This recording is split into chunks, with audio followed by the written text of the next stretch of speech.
बिस्मिल्लाहिर्रहमानिर्रहीम अल्हम्दुलिल्लाहि रब्बिल आलमीन व आक़िबतु लिल मुत्तक़ीन वस्सलातु वस्सलामु अला सय्यिदिल अंबिया'i वल मुरसलीन सय्यिदिना व हबीबि रब्बिल आलमीन मुहम्मदिन व अला आलिहि व अस्हाबिहि व मन हदा बिहदिहि इला यौमिद्दीन।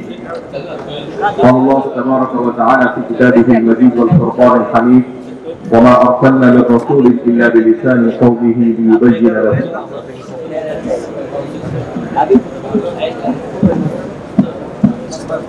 जैसा कि आप सब जानते हैं कि जामिया की कोशिश ये रहती है कि तलबा में और हमारे टीचर्स में मुख्तलिफ स्किल्स और मुख्तलिफ मैदानों में जो एक्सपर्ट मुल्क भर के हैं उन लोगों को हम दावत देते हैं और उनके ज़रिए से कोशिश करते हैं कि किसी तरीके से हमारे तलबा को उनसे कुछ फायदा पहुंचे।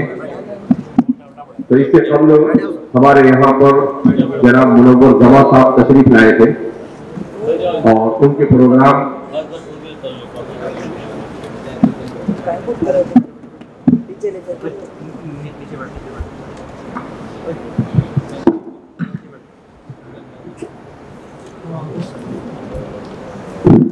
मुनव्वर जमा साहब का शेड्यूल बहुत मशगूल होता है, तो इंशाअल्लाह रमजान के बाद उनके प्रोग्राम बनेंगे।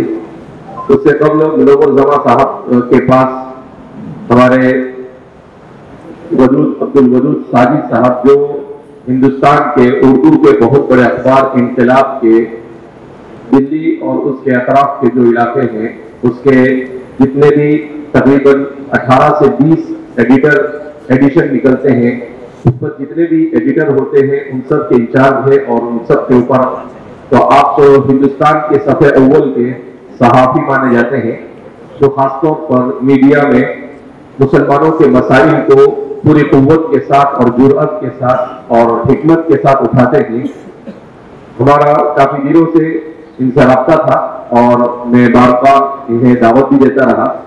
अभी कुछ दिनों पहले मेरी इनसे बात हुई तो मैंने कहा कि आप भी और आपके साहबजादे जो मुनव्वर जमा साहब से इन्होंने स्पीकिंग इंग्लिश का कोर्स सीखा है और उसके बाद वो भी बहुत बड़े पैमाने पर मुल्क के मुख्तलिफ इलाकों में इसको सिखाने का काम कर रहे हैं। तो आपके साहबजादे हैं रमीज अब्दुल वदूद, वो भी साथ में तशरीफ लाए हैं। तो इसी मुनासबत से हमने ये प्रोग्राम रखा है कि अंग्रेजी जबान सीखने के लिए किस तरीके से आदमी अंग्रेजी जबान बोलने पर कुदरत हासिल करे और उसके सीखने से हमारी जिंदगी में क्या फायदे हो सकते हैं। इसलिए कि अल्लाह रब्बुल इज्जत का दस्तूर भी ये रहा कि हर कौम में जिस नबी को भेजा उस नबी को उसकी जबान में भेजा। वमा अरसलना मिर रसूलिन इल्ला बिलिसानि कौमिही। अल्लाह फरमाते हैं कि हमने जब भी किसी रसूल को भेजा तो उसी कौम की जबान में भेजा। अब जाहिर सी बात है कि हम खातमुल अंबिया अहमद मुस्तफ़ा सल्लल्लाहु अलैहि वसल्लम के उम्मती हैं, तो आप सल्लल्लाहु अलैहि वसल्लम की उम्मत की जबान और आपकी जबान अरबी थी जिस वक्त आपको भेजा गया वहां पर, और भी बहुत सारी अरबी जबान की खुसूसियत है जिसके लिए आखिरी शरीयत के लिए उसे मुंतखब किया गया। अलबत्ता दीन के पैगाम को पूरी इंसानियत तक पहुंचाने के लिए इस उम्मत का फरीज़ा है कि वो जो भी जबान सीखे उस जबान को सीखने की वो कोशिश करे। और क्योंकि इस उम्मत का हर फर्द ये दाई, लिहाजा इस बिना पर उसकी नीयत ये होनी चाहिए कि जबान सीख कर इस्लाम का दिफा करे और इस्लाम के सही पैगाम को इंसानों तक पहुंचाने की कोशिश करे। बहरहाल मैं आपके और इनके दरमियान ज्यादा हाइल न होते हुए सबसे पहले दावत दूंगा हमारे आज के मेहमान खुसूसी जनाब हाफिज अब्दुल वदूद साजिद साहब को। माशाल्लाह हाफिज कुरान भी है और उसके अलावा भी आपका बड़े अच्छे खानदान से ताल्लुक है सहारनपुर के। तो मैं आपसे गुजारिश करूंगा कि मुल्क के जो हालात हैं इन हालात के पेश नज़र कुछ मुख्तसर हमें इशूज से मुतालिक कुछ रहनुमाई फरमाएं और किस तरह से हमें इसे फेस करना है इसके बारे में हमारे रहनुमाई करें, और फिर उसके बाद इंशाअल्लाह आपके साहबजादे या रमीज साहब इंशाअल्लाह हम उनसे अंग्रेजी के सिलसिले में इस्तिफादा करने की कोशिश करेंगे। मैं आपके हमारी दावत को कबूल करने पर आपका शुक्रिया अदा करता हूँ और आप जो इतनी जहमत उठाकर यहाँ पर तशरीफ लाए हैं, मैं इस पर आपका बहुत ज्यादा ममनून मशकूर हूँ और आपको जहमत देता हूँ कि आप अपने ख्यालात और जरूरी खिताब से हमें नवाजें। जज़ाकल्लाह।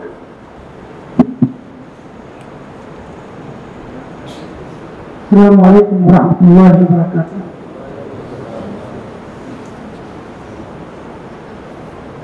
बिस्मिल्लाह वस्सलातु वस्सलामु अला रसूलिल्लाह। आपकी बड़ी हिदायत मौलाना हफ़ीज़ उस्मानी साहब ने सही फरमाया कि बहुत दिनों से आपकी फरमाइश थी और मेरी ख्वाहिश थी।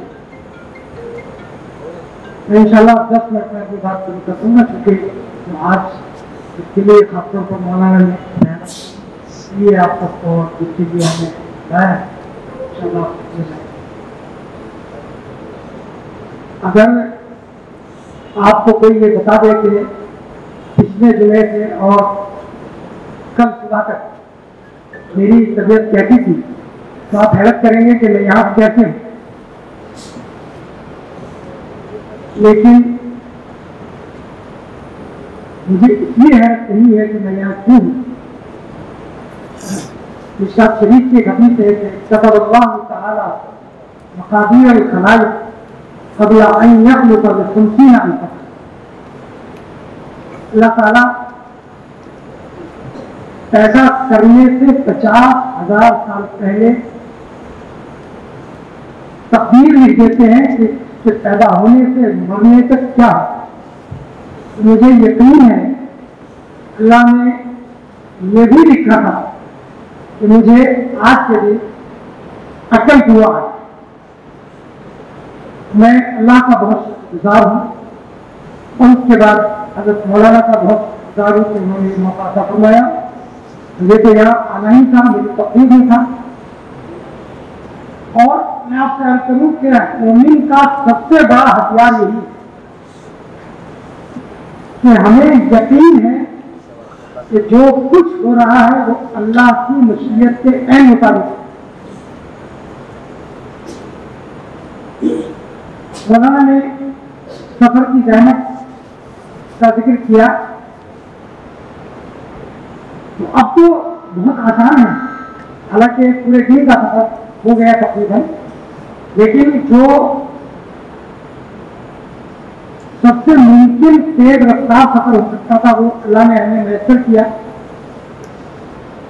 तो आप अंदाजा लगाइए कि जब हज़रत मौलाना गुलाम मोहम्मद उस्मानी साहब ने इस इदारे की बुनियाद डाली, फिर इस इदारे की तामीर की, उस वक्त यहाँ क्या था? उस वक्त तो ये बताई मुहैया ही नहीं थी सफर की।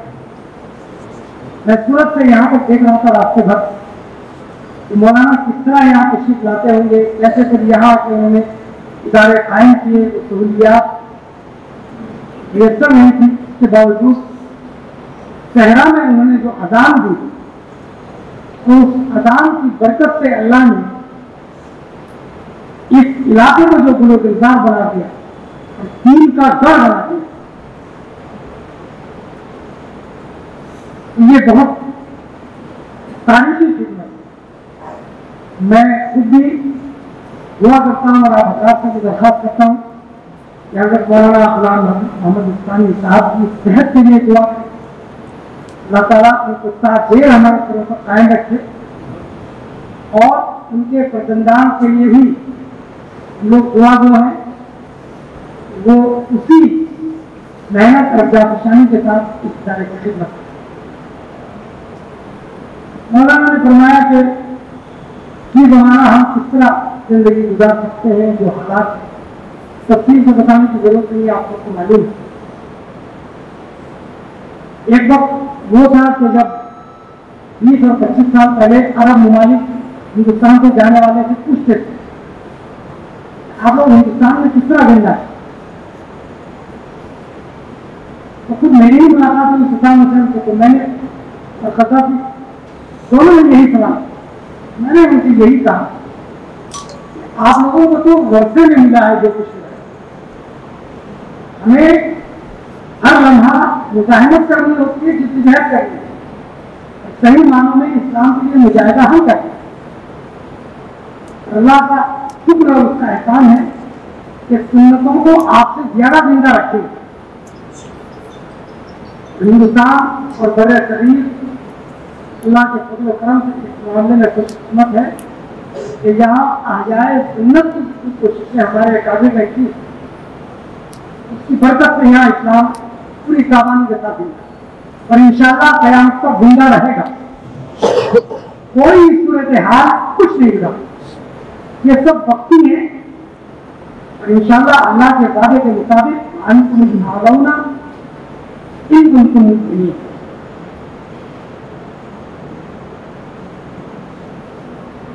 अब इसके साथ साथ मुसलमान की जिम्मेदारी क्या है?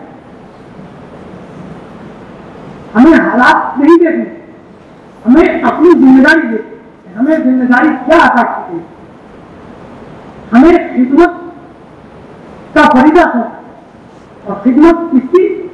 मुसलमानों की नहीं, या सिर्फ मुसलमानों की नहीं बल्कि अपने पड़ोसियों की, अपने देशवासियों की, और उन देशवासियों में मुसलमान भी आते हैं, हिंदू भी आते हैं, सिख भी आते हैं, ईसाई भी आते हैं। सबकी खिदमत आपको अल्लाह की मखलूक समझकर करनी है। एक वाकया अब यहाँ क्या बयान करूँ, यह तो उलमा का दौर है, लेकिन एक वाकया बहुत मशहूर है, मगर उसको हम आमतौर पर बयान नहीं करते, और वो बयान करके मैं इंशाअल्लाह रुखसत लूंगा। अल्लाह के रसूल सल्लल्लाहु अलैहि वसल्लम सड़क के किनारे अपने सहाबा को तबलीग और आपका मुंह इधर है, सहाबा का मुंह आपकी तरफ, इस तरफ से जनाजा आ रहा है। अल्लाह के रसूल का चेहरा हमारा तो जनाजे की तरफ है, लेकिन सहाबा का मुंह इधर है। अल्लाह के रसूल जनाजे को, अर्थी को या डेड बॉडी के प्रोसेशन को देखकर खड़े हो जाते। सहाबा पूछते हैं कि अल्लाह के रसूल आप क्यों खड़े हो? और उसके बाद सहाबा की नजर उस डेड बॉडी प्रोसेशन की तरफ जाती है और सहाबा पहचान लेते हैं कि ये जनाजा किसका हो सकता है, क्योंकि जो साथ में आने वाले लोग हैं, जो जनाजे को ले जाने का अंदाज है, तो सहाबा कहते हैं कि अल्लाह के रसूल मरने वाला तो यहूदी था, आप क्यों खड़े हो? और यहूदी के बारे में बताने की जरूरत नहीं है कि कितनी पीस तो उन्होंने धज्जियां बखेरी, कितने शांति समझौते हुए, लेकिन सबको पांव तले रंगा। कौन सा जुर्म था जो अल्लाह के रसूल ने नहीं किया, लेकिन उसके बावजूद अल्लाह के रसूल सल्लल्लाहु अलैहि वसल्लम एक यहूदी का जनाजा देखकर खड़े हो जाते हैं, आदर में, एहतराम में, रिस्पेक्ट। और साहबा पूछते हैं कि आप क्यों खड़े हो? अल्लाह के रसूल का चेहरा सूख, और फिर उसके बाद फिर थोड़ी लफ्ज में अपनी बात बयान करते हैं और अल्लाह के रसूल फरमाते हैं अलैहि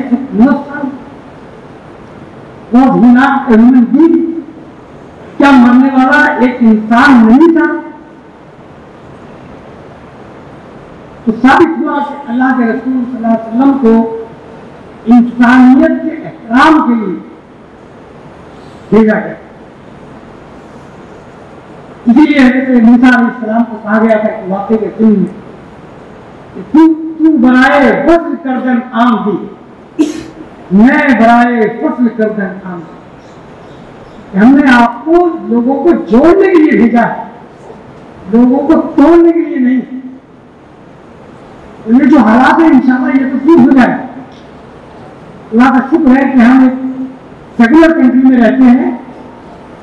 हमसे ज्यादा हमारे जो बिरादरान वतन है, जो हमारे हिंदू भाई हैं, सिख भाई हैं, ईसाई हैं, वो हमारी फिक्र करते हैं, वो हमारे लिए खड़े हो जाते हैं। तो हमें उसकी फिक्र करने की जरूरत नहीं है। हमें अपने भाइयों की खिदमत करनी है, जिसका हुक्म अल्लाह ने, अल्लाह के रसूल ने कुरान ने और हदीस ने किया है। मैं अपनी बात को मुख्तसर करूंगा। मैं इस जुमले पर के ज़बान की बड़ी अहमियत है। एक वो ज़बान है जो आपकी अपनी ज़बान है, मादरी ज़बान है, मातृभाषा है, मदर टंग है, लेकिन एक आप एक्स्ट्रा ज़बान भी सीखते हैं। तो जब आप 2 ज़बानें सीख लेते हैं तो आप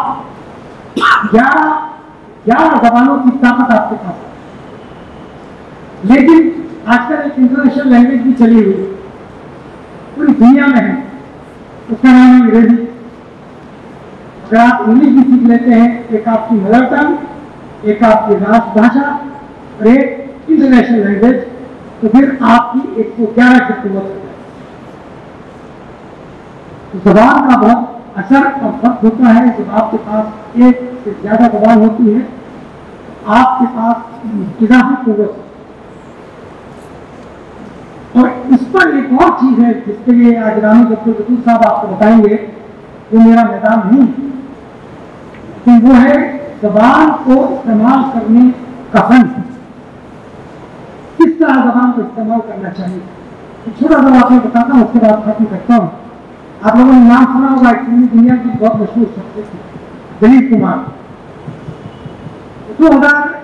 1996 में वो दिल्ली आए और उनके पीए ने फोन किया मुख्तलिफ अखबारात में, दिलीप साहब इंटरव्यू देना चाहिए। तो पाकिस्तान से लौट कर आए थे, उनको निशानी इम्तियाज मिला था और महाराष्ट्र में उस पर हंगामा। तो मैं उस मीडिया में काम करता था, मुझे भी बुलाया गया। तो हम इंतजार कर रहे थे उनके आने का।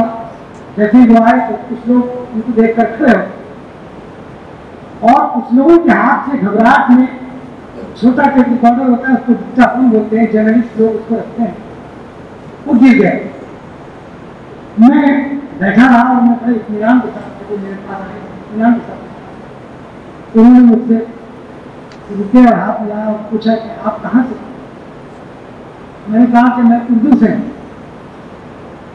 मैंने कहा कि हाँ आप उर्दू से। फिर मैंने उस पर यह कहा कि उर्दू लरसती नहीं। मैंने कहा कि हाँ उर्दू घोराती नहीं।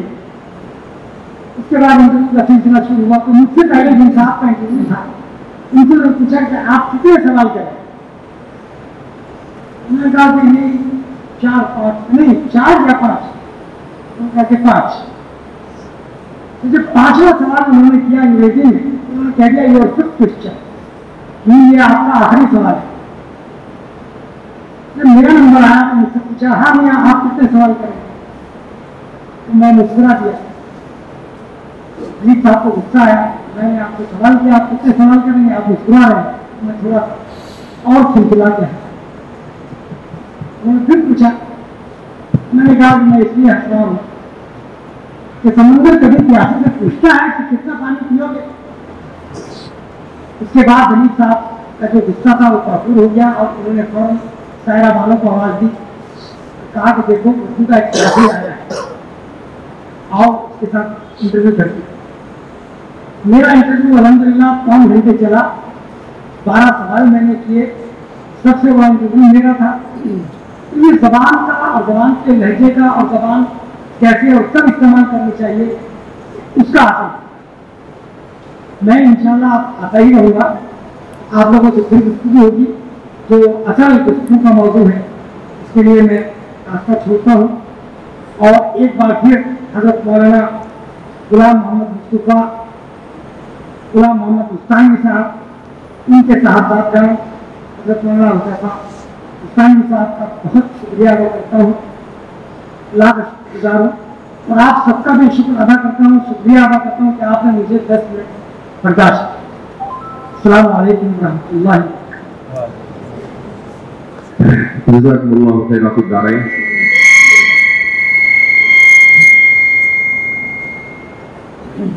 अब हम अपने प्रोग्राम में, हमारे इस प्रोग्राम के जो असल रूह रवा है भाई रमीज साहब, मैं उन्हें दावत दूंगा कि वो अपना जो भी प्रोग्राम और जो चीज़ की स्किल्स उनके पास है वो अपना हमारे तलबा में कैसे मुंतकिल हो, इस सिलसिले में उनके क्या प्रोग्राम्स हैं उसके बारे में मुतला करें। उम्मीद है इंशाअल्लाह हम खामोशी के साथ सुनेंगे और उससे इस्तिफादा करने की कोशिश करेंगे।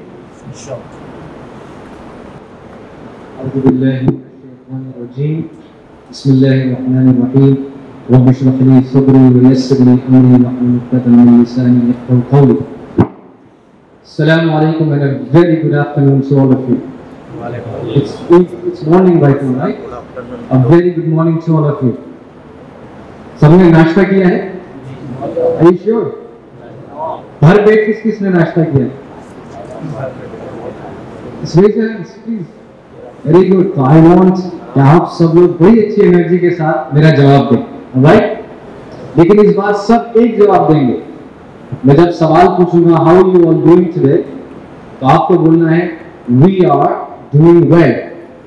बोल सकते हैं? We are doing well. Very good. और जितना आपने नाश्ता किया है उस हिसाब से आपकी एनर्जी आनी चाहिए। Okay, how you are doing today? Wonderful. So इसी एनर्जी के साथ we are going to start the session. I am really thankful to almighty lord that He has given me such a wonderful opportunity to come here amongst you people. बहुत शुक्रगुजार हूँ जनाब गुलाम वस्तानी साहब का, हुज़ैफा वस्तानी साहब का कि उन्होंने हमें मौका दिया और हमें दावत दी इस खूबसूरत सी जगह में, खूबसूरत से इदारे में, और आप जैसे खूबसूरत और खूबसूरत लोगों के दरमियान आने की मैं बहुत शुक्रगुजार हूँ आपका। इंशाल्लाह आज हम लोग, ये लेक्चर नहीं होने वाला है, बहुत छोटी सी एक सेशन होगा। We are going to learn a lot. आपसे मैं बहुत कुछ सीखूंगा इंशाल्लाह। But I want all of you to be very interactive, alright?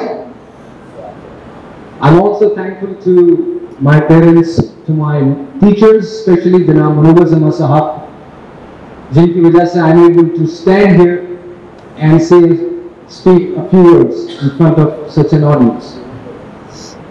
आज हम लोग जिस टॉपिक पर बात करेंगे, बहुत important topic.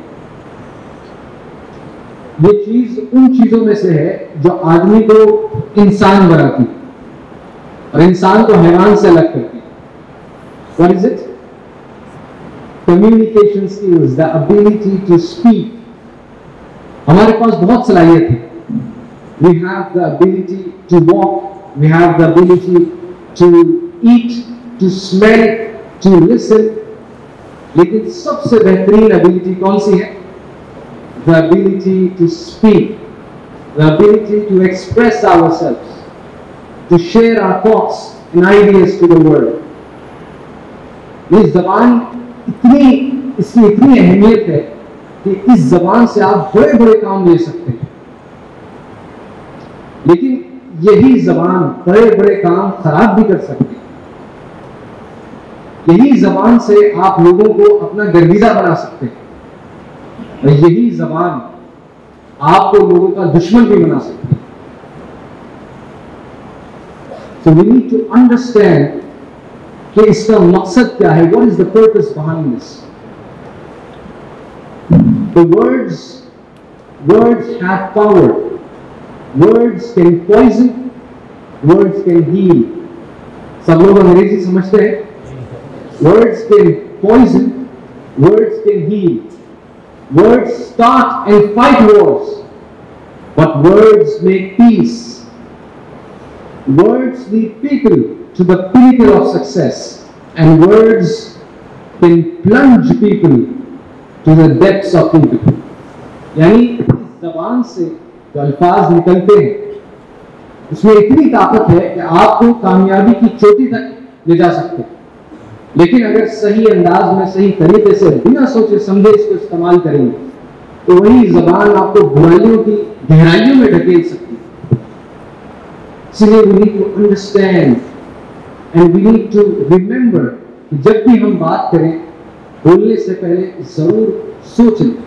You have to think before we speak, क्योंकि एक बार हमने कोई बात कह दी, उसके बाद we can not take our words back. So we need to think before we speak. Words, एक शख्स ने कहा है कि words have the power to bring someone from the slums of life and make a successful person out of it. यानी जिंदगी की बड़ी बदतरीन हालत में कोई इंसान को आए, उसको आप सिर्फ अपनी जबान से, अपने अल्फाज से उसके अंदर ऐसा जज्बा, ऐसा एतमाद पैदा कर सकते हैं कि वो कामयाबी की तरफ बड़ी तेजी से बढ़े. लेकिन words, you can destroy someone's happiness using only your words. यानी किसी की खुशियां बर्बाद हो सकती हैं सिर्फ आपके गलत अल्फाज से, गलत अंदाज से. एक लड़का था नासिर, बड़ा स्टूडियस, बहुत पढ़ने वाला और अपने वालिद साहब से बहुत मोहब्बत करता. He used to love his father. He used to admire his father. उसकी हमेशा ये कोशिश रहती थी कि मैं कौन सा ऐसा काम करूं जिससे मेरे वालिद साहब बहुत खुश हों, उनका सीना फख्र से चौड़ा हो गया. लेकिन उसके वालिद साहब को मनाना आसान नहीं था, खुश करना बहुत मुश्किल. कोई भी बात होती कि मैंने क्लास में टॉप किया है, इसमें कौन सी बड़ी बात, सब करते. नासिर कॉलेज में गया, फर्स्ट ईयर में पहला एग्जाम जो था, बेहतरीन तैयारी करके नासिर ने पूरे कॉलेज में टॉप किया. नासिर ने कहा दिस इज द मोमेंट, ये वो लम्हा है जब मेरे वालिद साहब बड़े खुश होंगे. कॉल की वालिद साहब कि कॉलेज का पहला एग्जाम था, मैंने खूब मेहनत करके बहुत अच्छे मार्क्स लाए हैं और पूरे कॉलेज में टॉप किया. Are you proud? Please tell me, father, are you proud? वालिद साहब कहते हैं हाँ बेटा, मैं बाद में बात करता हूं. I am busy. I am busy. ये एक जुमले, इस एक जुमले ने नासिर को झंझोड़ कर रखा, तोड़ कर रखा. जब वही एक शख्स जिसकी मैं सबसे ज्यादा परवाह करता हूं, वही मेरी परवाह नहीं करता, तो मैं क्यों करूं? नासिर ने सारी चीज छोड़ दी, सारी पढ़ाई छोड़ दी और सारी गलत आदतों में. He started drinking, he started smoking, he started using drugs. Nasir से कहा नासिर क्यों? Why are you throwing your life away? क्यों अपनी जिंदगी बर्बाद कर रहे हो? नासिर ने कहा जब वही शख्स जिसको मैं सबसे ज्यादा मानता हूं, he does not care about me, मैं क्यों अपनी परवाह करूं? कुछ दिन बाद नासिर को हॉस्पिटल ले जाया गया, ड्रग ओवरडोज. नासिर के घर में फोन आया कि नासिर हॉस्पिटलाइज्ड है because of drug overdose. Doctor ने लाख कोशिश करी, बिजली के झटके दिए, लेकिन लाख कोशिशों के बाद वो नासिर की जान बची. सिर्फ कुछ अल्फाज, सिर्फ चंद अल्फाज नासिर की जान जाने के सबब बन गए. But if you use your words very carefully, अगर अपने अल्फाज को सोच समझकर आप इस्तेमाल करेंगे, ये सोचेंगे कि क्या जो मैं बोलने वाला हूं इससे गलत असर तो नहीं पड़ेगा, किसी का दिल तो नहीं दुखेगा, ये गलत फहमियां तो नहीं पैदा हो जाएगी. ये सोचकर करना चाहिए. आप अल्फाज को सही अंदाज में इस्तेमाल करेंगे, किसी के अंदर हम एतमाद पैदा कर सकते हैं. किसी टूटे हुए, बिखरे हुए इंसान को जिंदगी की उम्मीद दे सकते हैं और किसी में जज्बा भर सकते हैं. जब पैंडेमिक का मौका आया, पूरी दुनिया में लॉकडाउन लगा, हमारे मुल्क में भी लॉकडाउन लगा और तमाम चीजें ऑनलाइन हो गई. हम लोग फिजिकल वर्कशॉप किया करते थे और हम फिजिकल से ऑनलाइन आए. तो एक ऑनलाइन वर्कशॉप में आखिरी क्लास में मैंने अपने एक स्टूडेंट से कहा कि मुझे यकीन है कि आप एक दिन बहुत बड़े पब्लिक स्पीकर बनेंगे और आपको देखने के लिए लोग दूर दूर से आएंगे, आपको सुनने के लिए लोग 10,000 रुपए देंगे और आपको सुनेंगे. ये बात सुनते ही उसने आंखों से आंसू शुरू हुए. वर्कशॉप पूरी हुई, दूसरी वर्कशॉप आई, तीसरी वर्कशॉप आई, कई महीने गुजर गए. फोन पर एक मैसेज आता है उसी स्टूडेंट का, अस्सलाम वालेकुम सर, उम्मीद है कि आप बखैर होंगे. आपने जो मुझे आखिरी दिन जो बात कही थी, मैं जब जब वो बात सोचता हूँ बहुत खुश होता हूँ और मेरे अंदर एक नया एतमाद पैदा हो जाता है और मैं एक नए जज्बे के साथ उस मकसद के लिए काम करता हूँ। उम्मीद है कि अल्लाह ताला मुझे वो मुकाम जरूर अता करेगा जो आपने मेरे लिए जिस चीज की दुआ फरमाई। उम्मीद है कि आप बखैर। बहुत बहुत शुक्रिया। तो आप सिर्फ अपने अल्फाज से किसी के अंदर एतमाद पैदा कर सकते हैं। Do you realize how powerful your words are? Do you realize that? कितने ताकतवर, कितनी ताकतवर चीज है हमारे पास। Is it powerful or not? Yes. So we need to understand कि हमें इस ताकत का कैसे इस्तेमाल करना है। और जब जब हम बोले, याद रखिए, whenever we speak, तो हम खाली अल्फाज नहीं कह रहे हैं, अल्फाज के साथ साथ हमारी तरबियत, हमारी बैकग्राउंड, हमारी वैल्यूज और हमारी पर्सनैलिटी सामने आती है। पर्सनैलिटी से समझते हैं अम्मा चौड़ा आदमी, मसल और खूबसूरत कपड़े पहने हुए, लेकिन पर्सनैलिटी आपकी ख्यालात, आपकी जबान होती है। जैसे ही आप बोलते हैं, सामने वाले शख्स के जहन में एक खाका तैयार हो जाता है कि किस तरह का शख्स। शेख सादी एक मशहूर पर्शियन पोएट है फारसी के। वो कहते हैं तामद सकुन नगुफ्ता बाशक है वो हुनरश नहुफ्ता बाशक। यानी इंसान जब तक अपनी जबान नहीं खोलता, उसकी अच्छाइयां और उसकी बुराइयां दोनों छिपी रहती। जब तक हम बोलेंगे नहीं, किसी को क्या मालूम होगा कि हमारे पास क्या है, आपके अंदर क्या खजाना छुपा होगा और आप क्या शख्स हैं। एक बादशाह अपने काफिले के साथ निकला शिकार के इरादे से और जंगल में जब पहुंचा तो शिकार के पीछे दौड़ता दौड़ता दौड़ता बहुत दूर चला गया। इतना दूर कि अपने काफिले से बिल्कुल अलग हो गया। उसके सिपाही, उसके नायक सब परेशान हो गए कि बादशाह को बहुत वक्त हो गया, महल भी लौटना है। तो सब ने एक एक करके ढूंढना शुरू किया। तो सिपाही अपने घोड़े पे जब जंगल के बीच में पहुंचा, बड़ा सा एक पेड़ था, उसके नीचे एक बुजुर्ग बैठे हुए, आलती पालती मार के जैसे आप बैठे, अपने हाथ जो है अपने घुटनों पर रखे और क्या कर रहे हैं? क्या कर रहे हैं? मेडिटेशन कर रहे हैं, राइट? अपनी दुनिया में मगन है। तो सिपाही आया और उसने पूछा, इसको मालूम होगा कि बादशाह कहाँ है? उसने बड़ी बुलंद आवाज में, बड़े सख्त लहजे में कहा, एक बूढ़े भिखारी, अपनी आंखें खोल और मुझे मेरे सवाल का जवाब दे। वो बुजुर्ग बड़े आराम से बैठे हुए कहते हैं कि बेटा क्या सवाल है तुम्हारा, पूछो। तो सिपाही कहता है कि क्या तुमने मेरे बादशाह को इधर से गुजरते हुए देखा है? वो बुजुर्ग फरमाते हैं कि बेटा मैं अंधा हूं, मैं कुछ देख नहीं सकता, मुझे क्या मालूम तुम्हारे बादशाह कहां गए। सिपाही सुन के तिलमिला उठा कि बेवकूफ, तूने मेरा वक्त खराब किया। वहां से कह के चल पड़ा। उसके बाद बादशाह का नायक आया। नायक ने भी देखा बुजुर्ग बैठे हैं, उन्होंने सवाल किया कि ए बूढ़े बाबा, क्या आपने मेरे बादशाह को इधर से गुजरते हुए देखा? वही जवाब आया कि बेटा मैं अंधा हूं, देख नहीं सकता, लेकिन कुछ देर पहले मैंने घोड़े की चलने की आवाज सुनी थी।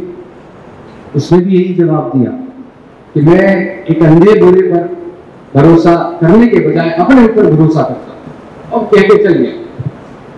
फिर आया वजीर बादशाह का वजीर जब आया तो उसने कहा कि जनाब, क्या आपने मेरे बादशाह को या कुछ लोगों को यहां से जाते हुए देखा है? जो ने यही कहा कि मैं अंधा हूं, मैं देख नहीं सकता, लेकिन कुछ देर पहले इस तरफ से मुझे घोड़े की चलने की आवाज आई। वजीर ने कहा आपका बहुत शुक्रिया, आपने हमारी बहुत मदद की, कह के चलिए। बादशाह अभी तक नहीं मिला।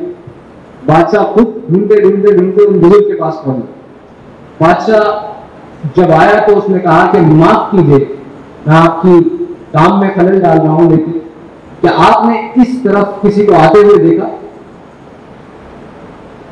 तो बुजुर्ग ने कहा, अच्छा तो तुम वो बादशाह हो जिसे लोग ढूंढ रहे हैं। बादशाह ने कहा, कौन लोग थे वो? बुजुर्ग ने कहा कि एक तुम्हारा सिपाही, फिर शायद नायक था, और एक तुम्हारा वजीर आया। बादशाह ने कहा कि कहां गए, किस तरफ है? मैं नहीं जानता, मैं तो अंधा हूं, मैं कैसे बता सकता? बादशाह ने कहा, अंधे हैं, आप देख नहीं सकते, तो आपने कैसे बताया कि वो मेरा सिपाही, नायक और वजीर था?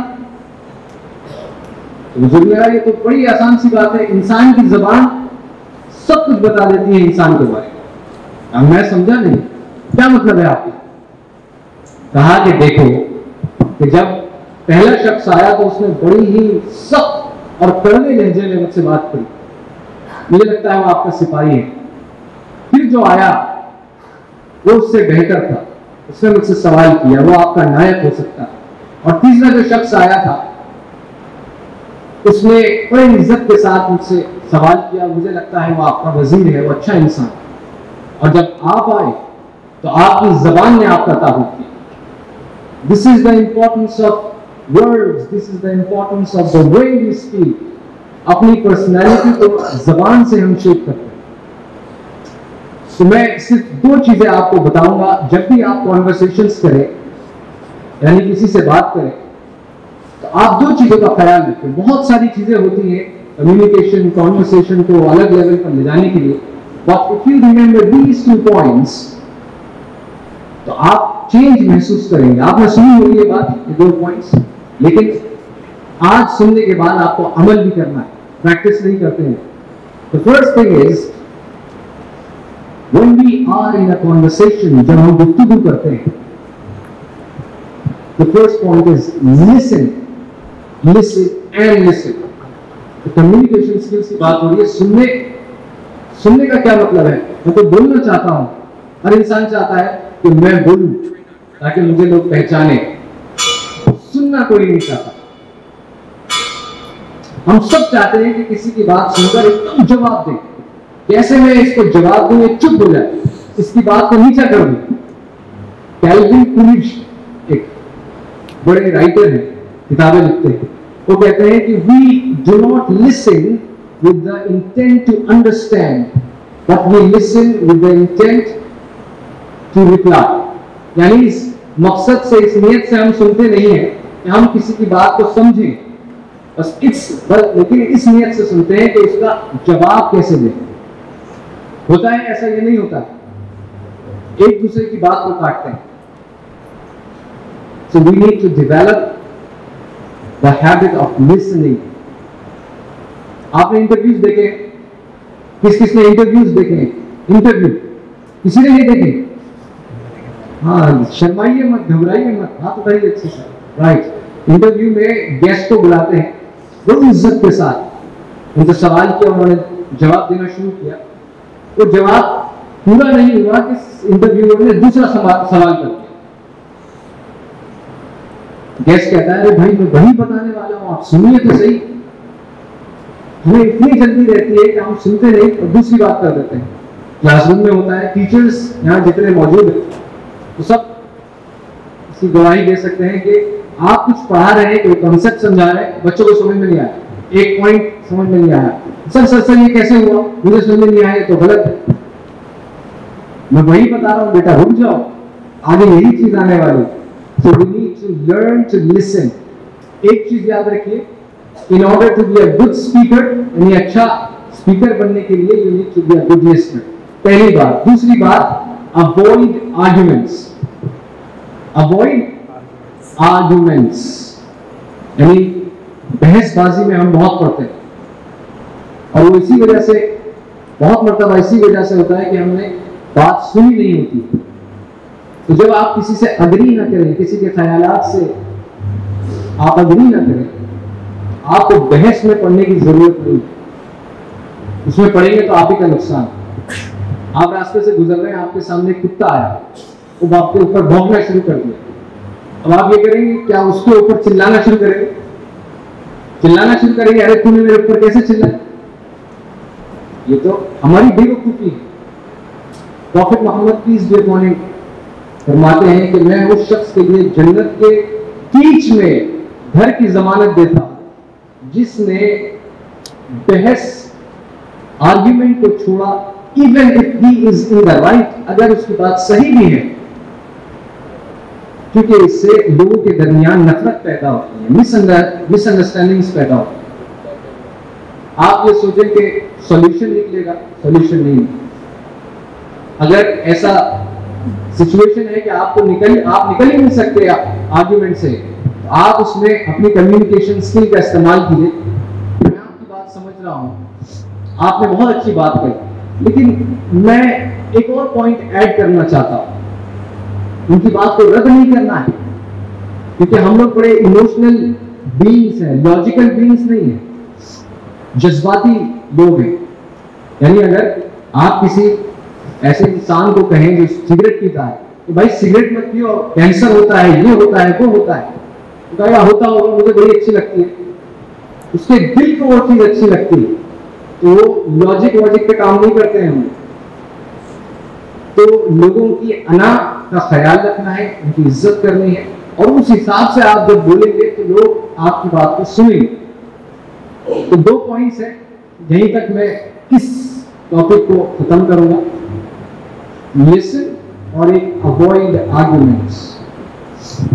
मुश्किल तो नहीं है याद करना। पहला क्या है? लिसन। Second, avoid arguments. कौन कौन ये दोनों काम करेगा?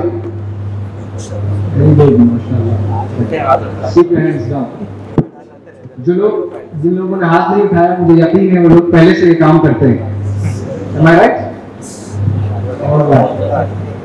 तो ये कम्युनिकेशन स्किल्स हमें सीखनी है, क्योंकि ये स्किल्स का जमाना है, सर्टिफिकेट का जमाना नहीं है, डिग्रीज का जमाना नहीं है। आप माशाल्लाह बहुत इल्म हासिल कर रहे हैं, लेकिन उसको प्रेजेंट करना भी आना चाहिए। इंटरव्यू में बैठ के आपको बहुत सवाल के जवाब आते हैं, सब आता है, आप बोल ही नहीं पा रहे, तो क्या फायदा उस इल्म का? और इस कम्युनिकेशन स्किल को फिर इंग्लिश में सीखना, क्योंकि ये जबान, it is a global language today, we need to learn it. और इंग्लिश में सबसे बड़ा मसला होता है, रूल्स याद कर लिए हैं, सारी चीजें याद कर ली हैं, रट ली हैं, लेकिन जबान से निकलती ही नहीं। किस किस के साथ होता है? जबान से निकलती नहीं, फ्लुएंट तरीके से नहीं निकलती। Very good, keep your hands down. देखिए, इंग्लिश अगर आपको इंग्लिश में फ्लुएंसी डेवलप करनी है, फ्लुएंसी यानी रवानी के साथ बोलना है कोई भी जबान, तो उसकी 3 चीजें समझ लीजिए, आप फ्लुएंसी डेवलप कर सकते हैं। Only 3 things कर सकते हैं, 3 चीजें। Are you sure? Yes. Very good. So first thing, learn the basics, यानी जो बेसिक ग्रामर होती है। आप इंटरनेट पे जाएंगे, बहुत ट्रेनर्स, बहुत कोचेज ऐसे हैं, कहेंगे आपको ग्रामर सीखने की जरूरत ही नहीं, आपको मैं 10 दिन में अंग्रेजी सिखाऊंगा, 20 दिन में अंग्रेजी सिखाऊंगा। लेकिन ग्रामर से लोगों को इसलिए डर लगता है क्योंकि उसका पढ़ाने का अंदाज बड़ा अजीब सा होता है, डरा देते हैं, अरे बड़ी मुश्किल है, कॉम्प्लिकेटेड है। लेकिन जब आसान तरीके से सिखाई जाए तो बहुत पसंद आती है लोग। मैथ्स किस किस को पसंद है? वेरी गुड, माशाल्लाह, बहुत हो गए। अब देखिए, बहुत बच्चों के साथ ऐसा होता है कि मैथ्स बहुत काफी अरसे तक बड़ी बुरी लगती है, समझ में नहीं आती। जो चीज समझ में नहीं आती, वो उसमें इंटरेस्ट आपका कभी नहीं बन सकता। लेकिन कभी टीचर नए आए और उन्होंने बड़े इंटरेस्टिंग अंदाज में आपको पढ़ाया, तो आप भी एक भी क्लास मिस नहीं करते हैं, आपको इंटरेस्ट आने लग जाता है। क्या फर्क था? मैथ्स कोई अलग पढ़ा रहे हैं, सेम मैथ्स, लेकिन पढ़ाने का अंदाज अलग, इंटरेस्ट जाग गया, राइट? तो ग्रामर के साथ भी यही है, इफ यू लर्न इट अच्छे अंदाज में, बड़े आसान हो सकती है। तो लर्न द बेसिक्स। बेसिक से ये मुराद नहीं है कि आपको सारी ग्रामर रट लेनी है, सिर्फ कुछ कवाइद जिसके बेसिस पर आप अपने जुमले बना सकते हैं, बहुत मामूली से। Okay, first thing, learn the basics. Second is acquire the sounds. Sounds यानी आवाजें। हर जबान में बहुत आवाज़ें होती हैं, साउंड्स होती हैं, और मुख्तलिफ नए नए आवाज़ भी होते हैं। इंग्लिश में कुछ ऐसे साउंड्स है जो उर्दू में नहीं है, अरबी में ऐसा है जो उर्दू में नहीं है। उर्दू में एक गाफ एक हर्फ है, राइट, लेकिन अरबी में वो नहीं है।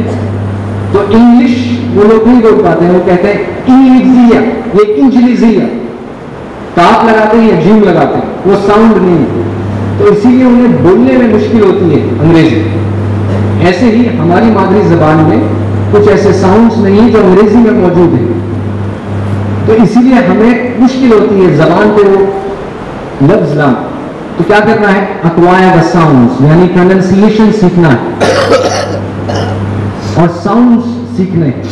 ये आप सीख गए तो you can speak with the pronunciation that I am speaking with. आप सीखना चाहते हैं इस प्रोनाउंसिएशन।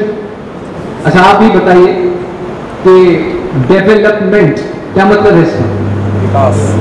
हाँ, विकास। स्पीक लाउडर, बताइए बताइए। Yes, anyone else? तरक्की, यस, डेवलपमेंट यानी तरक्की। अब डेवलपमेंट अच्छा लगता है कि डेवलपमेंट, डेवलपमेंट की डेवलपमेंट, डेवलपमेंट, क्योंकि यही सही साउंड है इसका, यही सही प्रोनाउंसिएशन। तलफ्फुज़ से खूबसूरती आती है जबान में, तो तलफ्फुज़ सीखना है और उसमें बहुत अच्छे से हमें प्रैक्टिस करनी है, so that we can speak with fluency. पहली क्या चीज है? बेसिक्स। Second, sounds. थर्ड, कौन बता सकता है? Can anyone guess? प्रैक्टिस, जो हम लोग नहीं करते। प्रैक्टिस से क्या मुराद है कि आपने बहुत सारी चीजें इनपुट ले ली हैं, सीख ली हैं, रूल्स रट लिए हैं, लेकिन फिर आउटपुट नहीं दिया है, बोला नहीं है, तो आप तो रूल्स तो याद होंगे लेकिन बोल नहीं पाएंगे। आपने नई गाड़ी खरीदी है, गाड़ी लेकर आया मर्सिडीज बेंज, कितने लोगों के चेहरे पर मुस्कुराहट आई। मर्सिडीज बेंज हमने खरीदी और अपनी पार्किंग में लेकर आए, उसके साथ एक मैनुअल आई कि इसका ये गियर है, ये क्लच है, ये स्टीयरिंग है। रात दिन हमने उसको रट डाला। आपने 3-4 दिन लगाए उसको याद करने। आप पहले दिन जिस दिन गाड़ी में बैठेंगे तो रोड पर भी नहीं निकलेंगे, घर में ही छोड़ देंगे, क्योंकि आपने कभी चलाई नहीं है। ऐसे ही जबान के साथ भी है, आप जब सीख जाए उसको प्रैक्टिस करना है, टूटी फूटी जैसे भी हो आपको प्रैक्टिस करना है। साइकिल कौन कौन चला सकता है आप? ये कैसा सवाल है, राइट? लेकिन साइकिल जब शुरू में हम चलाते थे तो क्या कभी ऐसा हुआ है कि हम कभी ना गिरे हैं? हर कोई गिरा है, लेकिन हमने गिरने की वजह से साइकिल चलाना कभी नहीं छोड़ा। इसी तरह इंग्लिश टूटी फूटी बोलते हैं, लेकिन उसकी वजह से हम बोलना बंद नहीं करते हैं। We have to speak it every day, every single day. कैसे करेंगे? बहुत छोटे छोटे जुमले ले लीजिए आप। आपको बड़े जुमले स्पीच देने की जरूरत नहीं है पहले दिन, छोटे छोटे जुमले लीजिए।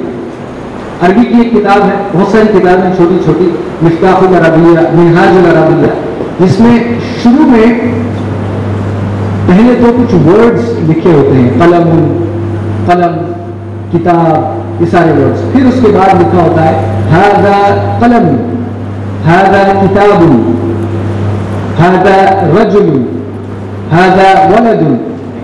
ये सारे सेंटेंसेस एक ही वजन पर हैं, एक ही तरीके के। तो ये किताब है, ये पेंसिल है, ये माइक है, ये लड़का है, ये कारपेट है। इंग्लिश में भी आप सिर्फ ऐसे छोटे छोटे जुमले ले लीजिए।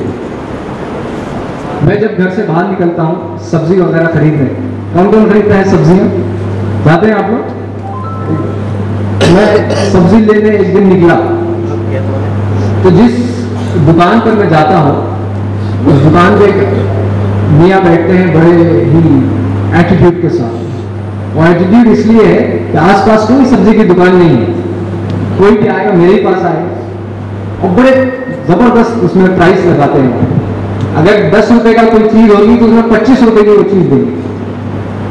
आपको जाना है नहीं खरीदना, आप ले आइए जाकर, तो खरीदना पड़ता है।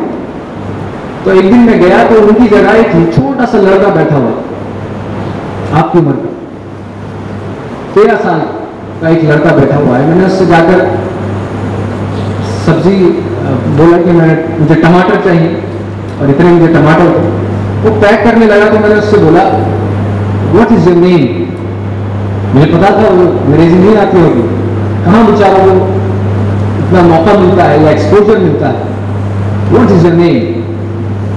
मुझे देखता रह गया, ये क्या कह रहे हैं, मुझे मालूम भी है मुझे नहीं आता।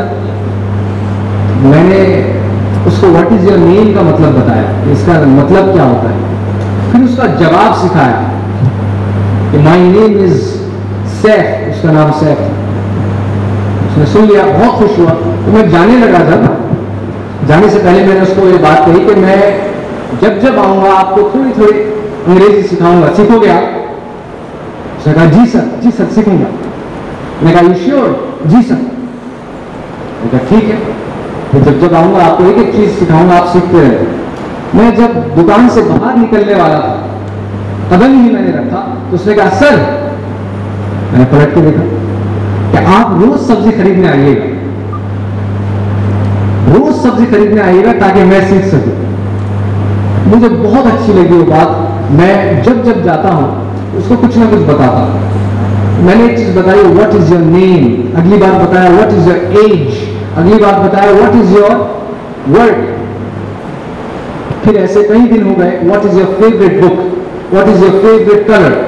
आप अगर उससे जाकर पूछेंगे कि मुझे 10 जुमले बताओ अंग्रेजी के, तो एक साथ 10 जुमले बता सकता है, जवाब भी दे सकता है। What is your favourite colour, what is your favourite book, what is your favourite कुछ भी चीज। तो कितना मुश्किल है, आसान है कि नहीं है। जब एक छोटा सा बच्चा जो कभी स्कूल नहीं गया वो ये चीज सीख सकता है, आप लोग सीख भी सकते हैं और बेहतरीन अंदाज में बोल भी सकते हैं। बोल सकते हैं कि नहीं बोल सकते हैं। वो जज्बा मुझे नहीं महसूस हो रहा।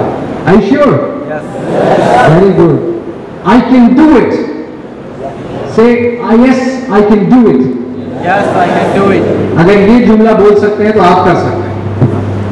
ऑलराइट, सो ये चीज हमें सीखनी है क्योंकि जबान की बड़ी अहमियत है, फिर लैंग्वेज की बड़ी अहमियत है। We need to learn this language ताकि हमने जो भी कुछ सीखा है उसको अच्छे अंदाज में हम प्रेजेंट कर सके और अपनी बात को अच्छे अंदाज में रख सके, लोगों को कन्विंस कर सके और जो हमारे पास मैसेज है दुनिया भर में फैलाने के लिए उस पर काम कर सके। ऑलराइट, और ये याद रखिए, जबान अगर आप सीख जाएंगे तो आपको ऐसे ऐसी अपॉर्चुनिटीज मिलेंगी आप सोच नहीं सकते। लोग आपको ऐसी इज्जत देंगे, इज्जत देने वाला अल्लाह है, लेकिन इज्जत ऐसी मिलेगी आप गुमान नहीं कर सकते।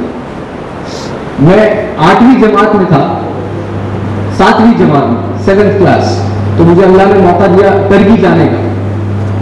टर्की किसने नाम सुना है? हाँ, एक बहुत बड़ा खूबसूरत सा देश है। आई वाज वेरी लिटिल, बहुत छोटा सा पतला सा, अभी भी पतला, लेकिन उस वक्त और कम था। तो जाने का मौका मिला, 60-70 लोगों का ग्रुप था। एक हफ्ते के लिए हम टर्की गए। मैं टर्किश स्कूल में पढ़ा हूँ 8वीं क्लास का, थोड़ी बहुत ही ये जबान जानता हूँ। तो वहाँ हम लोग हर दिन अलग अलग प्रोग्राम्स होते थे। तो एक दिन बहुत बड़ी कश्ती में हमें समंदर को पार करते हुए झरना देखना, खूबसूरत सा वाटरफॉल। इतनी बड़ी कश्ती थी कि उसमें अगर 150-200 लोग एक बार बैठे तो भीड़ महसूस नहीं होगी। तो उसमें हम जब जा रहे थे, मैं, एक मेरा दोस्त और एक मेरा जूनियर, हम तीनों एक साथ बैठे हुए और नज़ारे का मजा ले रहे। तो जो हमारे लीडर थे जिन्होंने ये सब ऑर्गेनाइज किया था, उन्होंने हमसे मिलवाने के लिए कई लोगों को वो बुलाया करते थे कि ये इंडिया से आए हैं। तो आगे उन्होंने हमसे गुफ्तगू की और जो जूनियर था सबसे पहले उससे सवाल किया इंग्लिश में, आपका क्या नाम है, क्या करते हैं, क्या पढ़ते हैं। फिर मेरे दोस्त से बात करी, मेरा नंबर आया, कहा व्हाट इज योर नेम। मैंने कहा बेनी मदम रामिज। बड़े हैरान हो गए, मैं अंग्रेजी में सवाल कर रहा हूँ, ये वापस मेरी जबान में जवाब दे रहा है। बेनी अदम रामिज का मतलब मेरा नाम रामिज है, टर्किश लैंग्वेज में। फिर जितनी टूटी फूटी मैं बोल सकता था उनके साथ मैंने बोला। इतना मैं बोल सकता था कि छोटी मोटी कॉन्वर्सेशंस में कर सकता था। तो इतने मुतासिर हुए, इतने खुश हुए जब हम लोग वापस किनारे पर पहुंचे। तो हमारी बहुत बड़ी बस थी जिसमें एक साथ 40-50 लोग हम जाते थे अलग अलग जगह, पूरी टर्की उसी में घुमाए हैं। तो मैं बस में चढ़ गया, हमारे जो लीडर थे वो बहुत देर हो गई नहीं आए, सब परेशान हो गए, कहाँ रह गए। थोड़ी देर में आवाज आती है, रामिज बाहर आओ। तो मैंने क्या किया, कुछ गलत तो नहीं किया है, उनके साथ गुस्ताखी तो नहीं की। तो मैं बाहर निकल के आया तो वो और जो शख्स जिन्होंने हमसे बात की थी, तोल्गा आबी नाम था उनका। हम भाईजान भाई साहब बोलते हैं, तो टर्किश में आबी बड़े भाई को बोलते हैं, तोल्गा उनका नाम था। तोल्गा आबी के साथ खड़े हुए थे। तो उन्होंने कहा कि ये आपको अपनी गाड़ी में ले जाना चाहते हैं, आपसे बड़े खुश हुए। सारे बस वाले देख रहे हैं इसमें क्या कैसा कमाल कर दिया, इसको गाड़ी से ले जा रहे हैं, हम सब बस में जा रहे हैं। तो गाड़ी में लेकर गए, जहाँ छोड़ना था वहां छोड़ा। अगले दिन फिर आए कि मुझे रामिज को अपने घर ले जाना है। रामिज उनके घर गया, उनके घर में रहा और बहुत कुछ सीखा, बहुत कुछ एक्सपीरियंस किया। 8वीं जमात में आया तो 1 महीने के लिए टर्की जाने का मौका मिला, और 1 महीने में 10 बार ये किस्सा हुआ मेरे साथ। सिर्फ टूटी फूटी जबान की वजह से मुझे लोगों ने इतनी मोहब्बत दी, इतनी इज्जत दी, मैं सोच नहीं सकता मुझसे क्या हासिल होता हूँ। मैं छोटा सा बच्चा, लेकिन जबान की अहमियत है। तो आप भी इंग्लिश पर और अपनी कम्युनिकेशन स्किल्स पर आज से मेहनत करना शुरू कर दें। आज से नहीं बल्कि अभी से, और आपने कर भी दी है, right? Yes I can do it. ठीक है, तो क्या कीजिए, जुमले सेलेक्ट कर लीजिए, रोजाना 3-3, 4-4 जुमले पर आप खूब रिसर्च कीजिए, बोलिए, राइट? आपने किसी से पूछा हाउ आर यू, सब्जी वाले को मिले हाउ आर यू, किसी से मिले हाउ आर यू, पूछते जाइए, चाहे आपको आता है नहीं आता है, उससे क्या अपनी जबान पे वो बात चढ़े, राइट? और फिर फ्लुएंसी डेवलप हो जाए। तो ये चीज, इन चीजों पर आप काम कीजिए इंशाअल्लाह। मुझे बहुत खुशी है कि मुझे ये मौका मिला है आप लोगों के दरमियान आने का। Really thankful to the almighty lord. इतना खूबसूरत इदारा जहाँ पे इतना बेहतरीन काम हो रहा है इंसानियत के लिए, किसी एक कम्युनिटी के लिए नहीं, इंसानियत के लिए जो यहाँ काम हो रहा है, ये मैं बयान नहीं कर सकता। मैं उनका बहुत शुक्रगुजार हूँ और उम्मीद करूंगा कि कभी मौका मिले इस इदारे की आप लोगों की खिदमत करने की, मैं जरूर हाजिर होऊंगा इंशाअल्लाह। And I would love to share whatever I have learn, जो भी मैंने सीखा है उसको शेयर, बांटना मैं पसंद करूंगा इंशाअल्लाह। I am really thankful to everyone present here. आप लोगों के दरमियान आके बहुत अच्छा लगा, और आप सबसे दरखास्त है कि आप लोग दुआ करें। ये जो इदारा है ये यहाँ से निकलकर मुल्क भर में जाए और मुल्क के बाहर भी जाए और पूरे हिंदुस्तान का नाम रोशन करें इंशाअल्लाह। Thank you so much for inviting us here, and we are going to meet again inshallah. Thank you so much. Assalamu alaikum.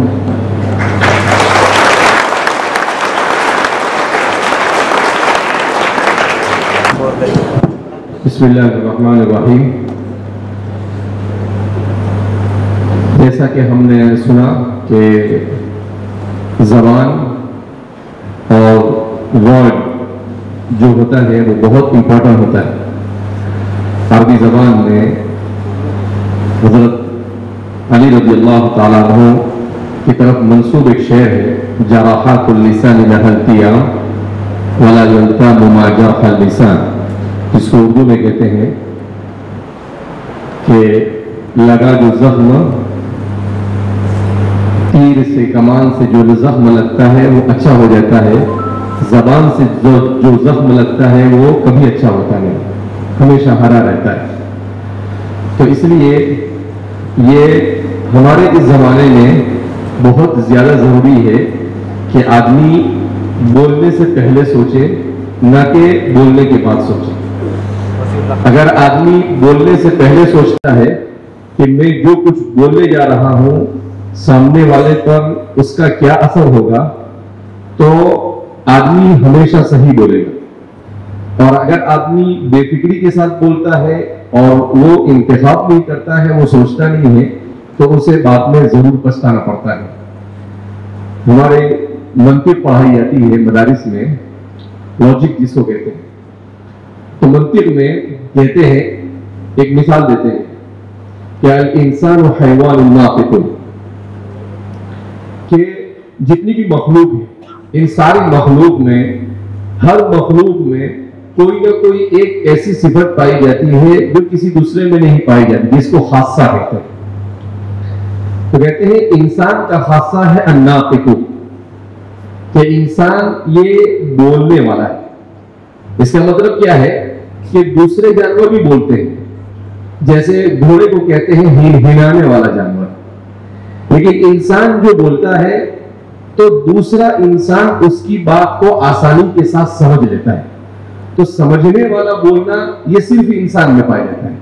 तो इसलिए कहते हैं इंसान की खुसूसियत है कि ये हैवान नातिक है। तो हैवान नातिक का मतलब ये है कि अल्लाह ने हमें समझने वाली जबान बोलने का मलका इसीलिए अता किया ताकि हम सोच समझकर बोले कि सामने वाला मेरे बोलने पर क्या समझेगा और उस पर उसका क्या असर होगा। बहरहाल जैसा कि आपने जाना कि पर्सनैलिटी डेवलपमेंट, जिसको अरबी जबान में हंदसतुल हयात व सनाअतुत तासीर कहते हैं, तत्वीर ज़ात कहा जाता है, ये हमारे जमाने में बहुत ज्यादा लोगों में इसका रिवाज है। घरों में, स्कूलों में, मदरसे में जब सही तरबियत नहीं होती है तो ऐसे प्रोग्राम्स की जरूरत पड़ती है, क्योंकि ये सारी चीजें पहले घरों में सिखाई जाती थी। क्या क्या बोले, कहाँ बोले, कैसे बैठे, किस तरह से रहे, अपने आप को पर्सनल डेवलपमेंट, अपने आप को कैसे डेवलप करें, उसके लिए आप क्या करें। तो ये सारी चीजें माँ बाप सिखाते थे। लेकिन अभी जैसा कि इन्होंने कहा कि वो नासिर के अब्बा ने कहा एमबीसी, तो आदमी कोई मोबाइल में बिजी हो गया, कोई अपनी नौकरी में बिजी हो गया, तो जिसमें हमारे अपने बच्चों की हम सही तरबियत नहीं कर सके। तो इसलिए इस तरह के प्रोग्रामों की हमको जरूरत है कि पर्सनैलिटी डेवलपमेंट के प्रोग्राम हो। इसी तरीके से स्किल्स, मुख्तलिफ स्किल के आप बोलना सीखें और कब क्या बोलना और किस अंदाज में बोलना, ये बहुत जरूरी है। तो हमने हमारे भाई रमीज अब्दुल वजूद को यहाँ पर इसीलिए बुलाया कि वो यहाँ पर आए, आपके सामने उनका तारुफ हो और फिर उसके बाद हम उनसे उनका टाइम लेकर जितना हो सके जल्द अज जल्द उनका प्रोग्राम यहाँ पर मुनाकिद करें, ताकि आप भी अंग्रेजी जबान के सीखने में जो दुश्वारी है उस दुश्वारी से और उसे जो हम मुश्किल समझते हैं उस मुश्किल से निकले। इसलिए कि इनका 20 दिन का प्रोग्राम होता है और वो 20 दिन के प्रोग्राम में अंग्रेजी जबान के सीखने और बोलने पर काबिल करते हैं। माशाल्लाह उन्होंने मुनव्वर जमा साहब से सीखकर उसको उसी अंदाज में और अच्छे अंदाज में उसको पेश करने की कोशिश की है। तो मैं आपसे गुजारिश करूंगा कि आप कब यहाँ पर तशरीफ ला सकते हैं। रमजान में, रमजान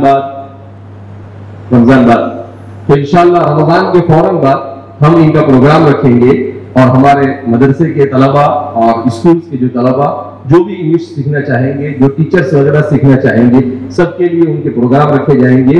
इनकी बहन है वो भी लड़कियों में इंशाल्लाह अंग्रेजी जबान सिखाने का काम करेंगे। तो उम्मीद है कि हम एक माहौल बनाने की कोशिश करेंगे और अल्लाह की ज़ात से उम्मीद है कि अच्छे अंदाज में अपने आप को भी डेवलप करने की कोशिश करेंगे और जबान को भी अच्छे अंदाज में सीखने की कोशिश करेंगे। मैं आप सब हजरात का बहुत ज्यादा ममनून मशकूर हूँ और हमारे मेहमानों का भी कि आप हजरात यहाँ पर काफी देर तक इंतजार करते रहे और बैठकर बड़ी खामोशी के साथ सुनते रहे।